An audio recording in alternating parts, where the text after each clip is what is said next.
Elza, venha cá, minha amada irmã, amém? Ela já está indo, eles já estão indo domingo depois do culto para o Brasil, e amanhã vai ser o grande dia deles, que eles vieram só para isso mesmo, para nós comemorarmos 60 anos de casados deste casal, amém? Glória a Deus.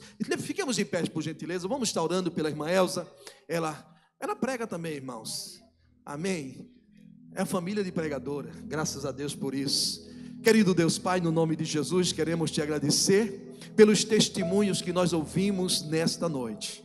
Senhor, como meu coração está alegre, Senhor, de ver o que tu estás fazendo no meio da tua igreja. E agora, meu Deus, eu quero apresentar a tua filha, que vai estar ministrando a tua palavra. Usa a irmã Elza com graça, com unção e sabedoria, e prepara o nosso coração para receber a tua palavra. É o que eu te peço e te agradeço em nome de Jesus. Amém. Toma o seu assento, por gentileza.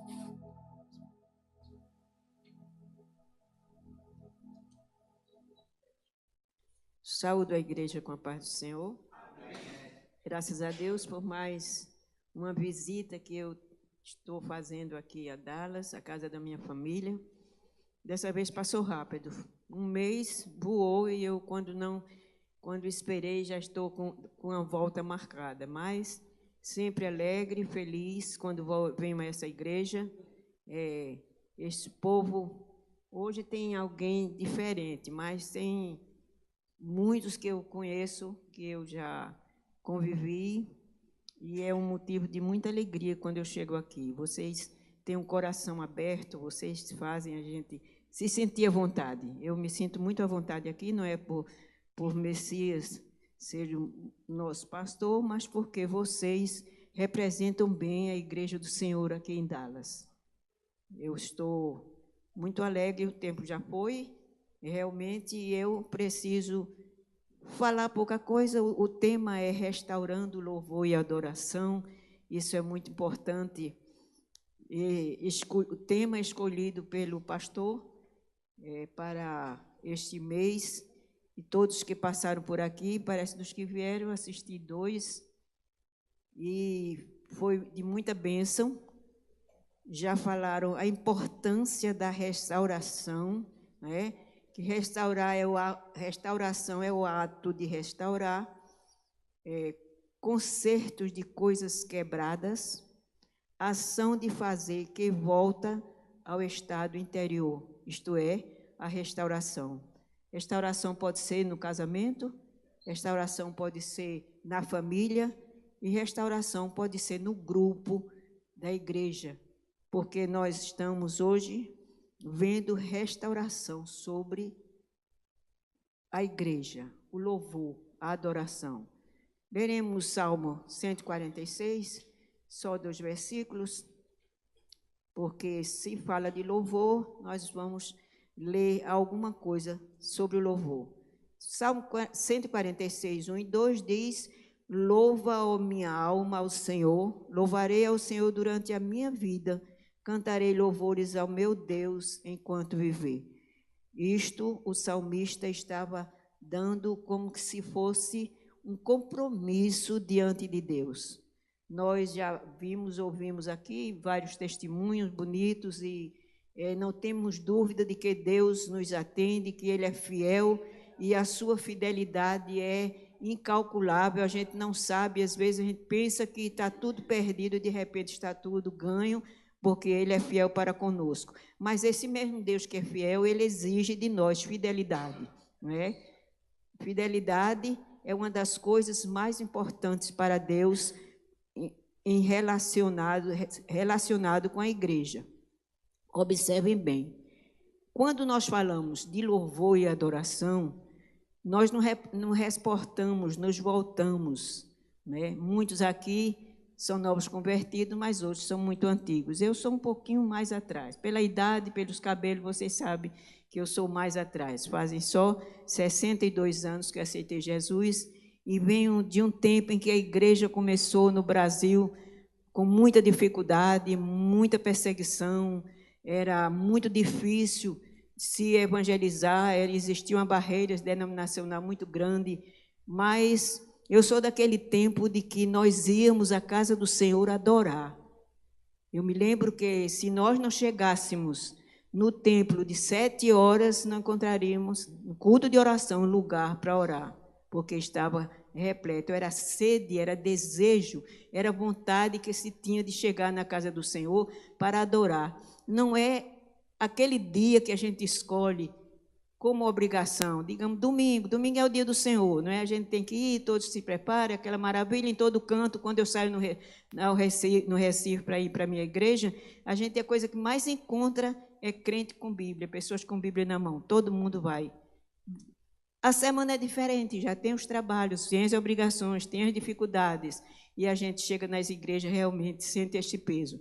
Mas nós começamos, irmãos, com a adoração, com o louvor, quando se faz, porque observe bem, quando eu digo que a gente chegava, que muitos chegavam, era com dificuldades também. Hoje nós temos carros, ônibus, naquele tempo era a pé. No meu tempo, muito novinha, na cidade de Ribeirão, da cidade de Pernambuco, eu ia para os cultos nos engenhos, nos povoados, nas cidades vizinhas, era a pé. A gente não tinha ônibus nem carro, não existia essa facilidade, mas nós íamos com muita alegria, porque era o desejo de estar na casa do Senhor. Eu não poderia me reportar, eu estava me lembrando de quando eu estive lendo a história de Corrie ten Boom, foi aquela holandesa que ajudou os israelenses, os judeus no tempo da Segunda Guerra Mundial. Ela conta na sua história que, quando ela chegava na igreja, era muito, assim, a hora que chegasse, tinha muitos lugares vazios. No tempo da guerra, se chegasse 7 horas, ficava em pé. O que é isso? É porque o povo era levado pela necessidade, não é? Era levado pelo pavor da guerra. Eles queriam uma ajuda, uma resposta de Deus o mais rápido possível, porque era a guerra que estava aí e estava devastando toda parte da Europa. Mas o importante é quando a gente busca Ele. Eu vi aqui um testemunho, achei muito interessante, agradecer a Ele antes de receber, porque isso se chama fé, confiança. Eu não tenho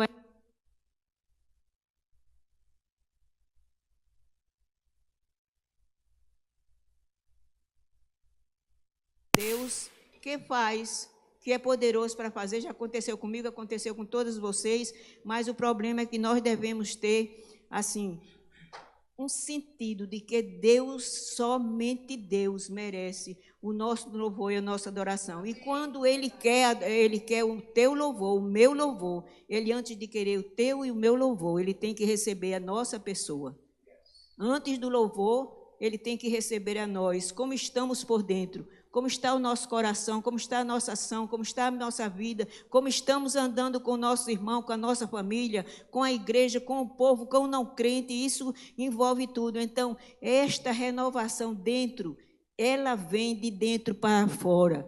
Glória a Deus por isto. Então, observem que no Salmo 51, versículo 10, eu acho muito interessante. É como se Deus estivesse falando para Davi, quando ele tinha passado uma situação difícil na vida dele, mas ele queria de Deus a resposta, ele queria uma renovação, ele queria uma restauração, e somente Deus pode nos restaurar naquilo que nós precisamos quando nós buscamos a Ele. Ele pode, Ele está presente para receber, para ouvir, para atender, mas Ele quer que a gente busque, que vá a Ele, que peça. Será que Deus não sabe o que nós precisamos? Claro que sabe, né? Ele é onisciente, onipresente, Ele está por onde nós andamos, o que nós fazemos, aonde chegamos, Ele está nos vendo. Então, Davi, no Salmo 51, ele fala, no Salmo 51, depois dele ter pecado, estar distante, ele sentiu falta. Nós precisamos sentir falta, irmão. Precisamos sentir desejo de louvar, de adorar, com o coração, com a alma, independentemente daquilo que nós passamos, das dificuldades. Nós temos que ter essa confiança, essa convicção de que Deus, Ele é poderoso e Ele quer o nosso louvor. Ele não dá o seu louvor, o seu poder, a sua graça, né? Ele não dá a ninguém, somente a Ele está escrito, rendei culto. E às vezes a pessoa diz, não, mas eu adoro, eu canto. Mas você precisa saber a quem estamos adorando, por que estamos adorando, em que circunstâncias estamos adorando. Porque hoje nós vemos tanta dificuldade na área do louvor, irmãos. Eu digo aqui, não estou falando com a congregação, porque eu venho de uma congregação, de uma igreja muito grande no Brasil, em que a gente conhece muita coisa e sabe. Tem aqueles cantores, né? São muitos, porque hoje o dinheiro fala mais alto em todo canto, e às vezes é mercantilismo, quer ganhar, quer vender, quer passar o outro. Aí tiram aqueles hinos que parece bonito, né? Parece assim que está louvando, mas muitas vezes são hinos que não têm nada a ver com louvor nem com adoração para Deus. Está falando de sofrimento, de dor, muitos falam de eu estou aqui, eu vim outra vez aqui, fala de muitas coisas, menos do que é adoração e louvor. Então eu louvo a Deus por isto, porque nós temos esta consciência de que a glória, o louvor, a honra e a adoração é para Ele. E quando nós sentimos falta disso, precisamos voltar a Ele. No capítulo 51 de Isaías, de Salmo 10, 11 e 12, ele diz assim: cria em mim, ó Deus, um coração puro e renova dentro de mim um espírito inabalável, ou um espírito reto, em outra versão, que ele sentiu falta.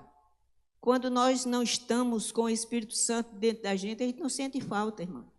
A gente não sente desejo, a gente passa de qualquer maneira, mas quando a gente sente que o Espírito Santo deixou a gente, como fez, não é, com aquele grande homem que Deus tinha negócio com ele, Sansão, poderia ter dado a ele tudo que Deus, mas teve uma hora, uma época em que ele deixou os caminhos e a Bíblia diz que o Espírito Santo se retirou dele. Aconteceu isso com Davi, quando ele pecou. Então, no capítulo 11, ele diz, não me repulses, ou não me deixes, não me retires da tua presença, nem me retires o teu Santo Espírito. Era a falta que ele sentia. Restitui-me a alegria da tua salvação. Então ensinarei os transgressores os teus caminhos.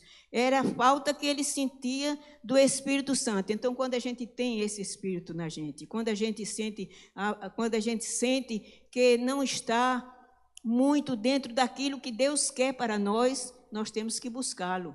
Né? Buscar a Ele é o caminho mais certo, mais correto que nós temos que fazer para restaurar o louvor. Não o louvor que se canta de qualquer maneira, não o louvor que se canta só para ganhar dinheiro, mas aquele sentimento do coração, de saber que Ele é digno de honra, de louvor, de adoração, da maneira como Ele é único, não há outro além dEle, e não devemos dar louvor a ninguém além disto.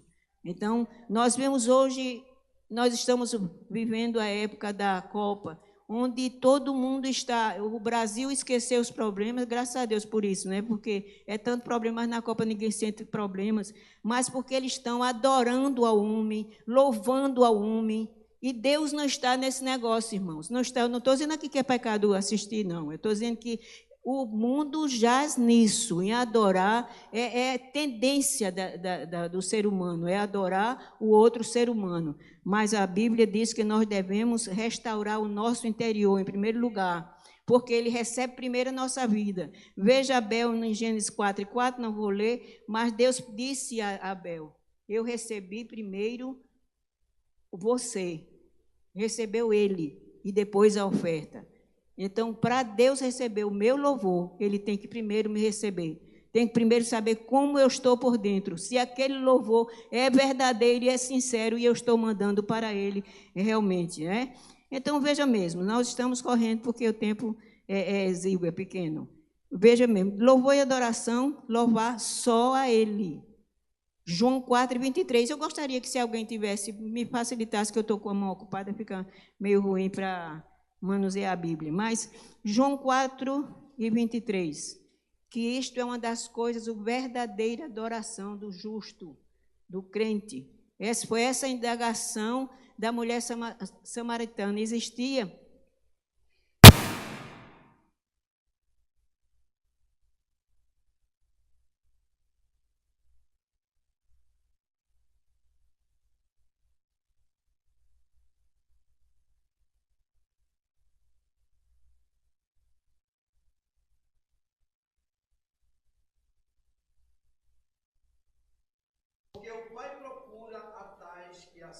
o adorem.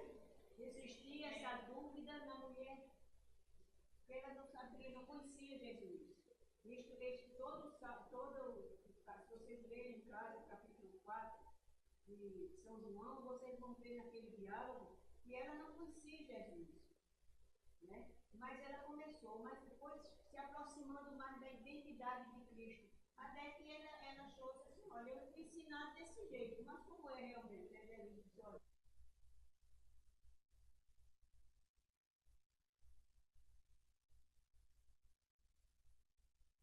Onde você estiver, onde nós estivermos, nós temos que adorar em espírito de verdade. Foi esse o conselho dele. Agora vamos ver Colossenses 3:16.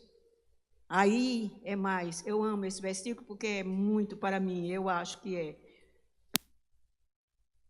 A palavra de Cristo habita em vós abundantemente, em toda a sabedoria, ensinando-vos e admoestando-vos uns aos outros, com salmos, hinos e cânticos espirituais, cantando ao Senhor com graça em vosso coração. Tem que cantar com graça, irmãos. Não adianta cantar um hino como se está cantando uma música lá qualquer. Você tem que estar um hino e sabendo o que você está fazendo, para onde você está mandando esse hino, não é? Quando a gente dá glória, dá aleluia, louvado seja o teu nome, está sabendo que está mandando para ele. E ele está recebendo, porque ele adora, ele gosta, ele ama receber a adoração e o louvor de cada um de nós. Quando nós mandamos glória para ele, nós sabemos que ele está alegre, porque nós estamos honrando a quem deu seu Filho, o único que tinha, para nos salvar. Então, nós temos muitos motivos para glorificar a ele, não é isso? A gente honra um governo, a gente considera uma potestade, a gente tem, mas adoração e louvor é só para ele. Então, ele diz, tem que conhecer a palavra, no começo do versículo, não é? Porque é um conjunto de coisas para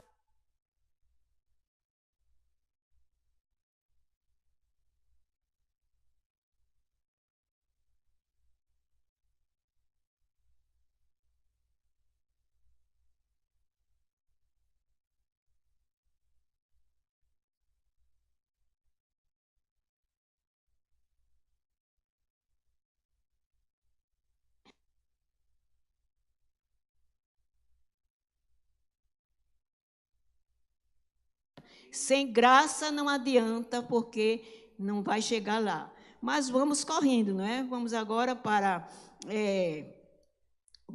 Romanos 11. Não, vamos primeiro para Romanos 11, 33 e 36. Eu não tenho mais cabeça, tenho que anotar para saber onde é que está escrito. Romanos 11, 33 e 36. Nós vamos saber agora como a gente tem que adorar. Eu creio que eu estou encerrando com isto aqui. Romanos 11. Já achei, vou ler. Dessa vez eu vou ler. Romanos 11, 33 a 36. É uma das expressões e um dos cânticos mais lindos, um dos mais lindos que eu conheço na Bíblia. Tem muitos versículos de adoração, de louvor, de gratidão, mas essa é a expressão de uma alma, de um homem que realmente tinha como e por que fazer isso. Porque antes ele perseguia, ele era ruim, ele era mau, mas no dia que ele se encontrou com Jesus, não é? No dia que ele se encontrou com Jesus, que fez a sua decisão para ele, que Deus escolheu ele, porque ele era escolhido, aí ele tinha razão de cantar um cântico desse. Quantas vezes a gente não tem razão de cantar, de adorar? Porque a gente lembra quem nós éramos, por onde andamos, o que fizemos, não é? Aí a gente não sabe. Eu me lembro que quando eu aceitei Jesus como Salvador, eu creio que eu já disse isso aqui, eu estava para morrer, realmente, eu estava com alto grau de depressão em alto grau eu estava. Mas numa madrugada, de 2 a 3 horas da manhã, Eu me pus de pé em uma janela na residência onde eu estava e gritei por Jesus. Eu não sabia que ele ia chegar tão perto. Por isso que eu digo, vale a pena adorá-lo, porque a gente pensa que ele está tão longe, tá? Não, ele está aí pertinho de você. É por isso, porque ele vê o que você precisava, o voto que você fez, porque ele viu quando você estava com necessidade, porque você clamou e ele chegou, e ele é quem chega mais rápido. Se a gente chamar uma ambulância, talvez demore. Aqui demora pouco, mas no Brasil passa meia hora, 45 minutos. Mas quando a gente chama Jesus, ele chega rápido. E ele chegou tão rápido e me encheu daquela alegria. Eu pensei que ia morrer, porque eu gritei, Jesus, não me deixe morrer. E, de repente, foi como se ele tivesse assim, e tivesse dado um bálsamo, e dali eu fui dormir, e ali recuperei, aceitei Jesus, e foi a bênção por aí. Então, Paulo se sentia assim. Ele disse no 33, ó profundidade da riqueza, tanto de sabedoria como do conhecimento de Deus. Quão insondáveis são os teus juízos e quão inescrutáveis são os teus caminhos. Quem pode sondar a Deus e os seus caminhos? Ele disse, é muito difícil, por muito que eu queira, eu não chego a entender este Deus, porque a gente não tem que entender, não é? Às vezes a gente fica falando uma coisa, meu Deus, como é que aconteceu isso? Mas será possível? Como foi que o mar se abriu? A gente não tem que entender como o mar se abriu. A gente fica, às vezes, preocupado. Meu Deus, como foi que o sol parou? Como foi que Jesus disse ao homem que tinha a mão mirrada, estende a tua mão? Não adianta não fazer essa indagação. Você só tem que entender que ele é grande, tanto em riqueza como em sabedoria, tanto em conhecimento de Deus. Quão insondáveis são os teus juízos, ninguém pode olhar, ver, prescrutar os seus caminhos. Quem, pois, conheceu a mente do Senhor? Quem conheceu? Ele falou mais ou menos parecido a Jó, né? Quem, pois, conheceu a mente do Senhor? Ou quem foi o seu conselheiro? Será que a gente sabe? Né? Ou quem primeiro deu a ele para que ele venha a ser restituído? Porque dele, e por ele, e para ele, são todas as coisas. A ele, pois, a glória eternamente. Amém. Só para ele, foi ele, ninguém além dele, e nós temos que ter essa consciência que a restauração do louvor, que hoje se está encerrando, vem e tem que ver do nosso coração, entendendo que ele é acima de tudo, e a glória, a honra, o louvor e a adoração é para ele, porque não tem ninguém, nem nada maior do que ele. Portanto, glória, pois, a ele. Amém. Deus nos abençoe.